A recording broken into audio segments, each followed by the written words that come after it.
کیا ہے یا نہیں ہے اس سے کوئی سروکار نہیں. یہ جو اس تہذیب کے اصل میں اثرات بنے ہیں سارے، یہ اسی غلطیوں کا یہ اثرات ہیں، نتائج ہیں کہ جو عیسائی مذہب کے اندر جو یہ تحریفات کر کے جو غلطیاں کی گئی ہیں، اس کو یہاں کہا گیا ہے کہ ان لوگوں نے کہ جنہوں نے یہ عقیدہ ایجاد کیا، ما لہم بہ من علم، ان کے پاس اس کے لیے کوئی علمی سند نہیں ہے، ولا لآبائہم، نہ ان کے آباء و اجداد کے پاس کوئی سند تھی. کبرت کلمۃ تخرج من افواہہم، بہت بڑی بات ہے جو ان کے منہ سے نکل رہی ہے، بہت بڑی گستاخی ہے جو یہ اللہ تعالیٰ کی شان میں کر رہے ہیں. ان یقولون الا کذبا، یہ نہیں کہہ رہے مگر جھوٹ، سراسر سیدھا سفید جھوٹ بول رہے ہیں. فلعلک باخع نفسک علی آثارہم، تو اے نبی شاید کہ آپ اپنے آپ کو ہلاک کر لیں گے ان کے جو اثرات پڑنے والے ہیں، عیسائیت کے اس غلط عقیدے کے جو نتائج برآمد ہوئے ہیں. جب یہ نتائج ظاہر ہوں گے تو وہ اتنے سنگین ہوں گے، فلعلک باخع نفسک، کہ ان کے احساس سے اور ان کے ادراک سے شاید کہ آپ اپنے صدمے سے اپنے آپ کو ہلاک کر لیں. ان لم یؤمنوا بہذا الحدیث اسفا، اگر یہ لوگ اس حدیث پر، اس قرآن پر، یہ بات جو بتائی جا رہی اس پر ایمان نہ لائے، اس پر ایمان نہ لائے، اپنے اس غلط عقیدے پر قائم رہے، اس غلط مذہب کو انہوں نے برقرار رکھا، تو اس کا جو رد عمل ہوگا نوع انسانی پر، اور اس سے تاریخ انسانی اور انسانی ثقافت جس غلط رخ پر پڑے گی، جو دجالیت کا فتنہ اسے جنم لے گا، ان تمام چیزوں کے اثرات سے شاید آپ کو اتنا صدمہ ہو کہ فلعلک باخع نفسک علی آثارہم ان لم یؤمنوا بہذا الحدیث اسفا.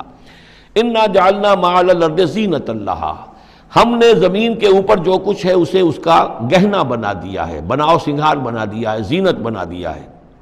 یہ آپ نوٹ کر لیجئے، لفظ زینت اور زمین میں اس کی زیبائش اور آرائش، یہ اس سورہ مبارکہ کا عمود ہے.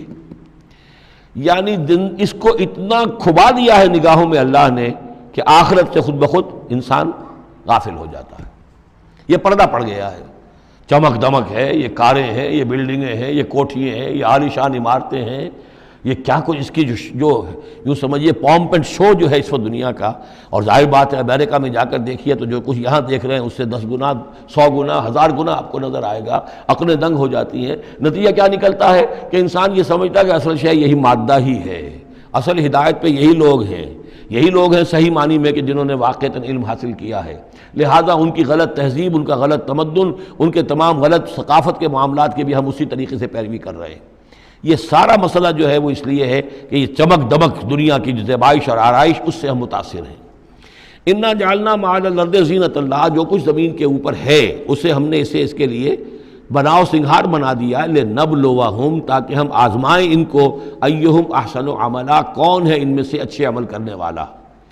یعنی اب یوں دیکھیے وہ شعر جو ایک ہے، اگرچہ ذرا تھوڑا سا شان باری تعالیٰ کے اعتبار سے تو شاید اتنا مناسب نہ ہو، لیکن یہ کہ مفہوم کو ادا کرتا ہے کہ رخ روشن کے آگے شمع رکھ کر وہ یہ کہتے ہیں ادھر آتا ہے دیکھیں یا ادھر پروانہ جاتا ہے.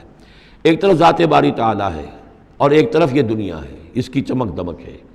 اب یہ پروانہ جو ہے یہ انسان، اس کا امتحان ہے.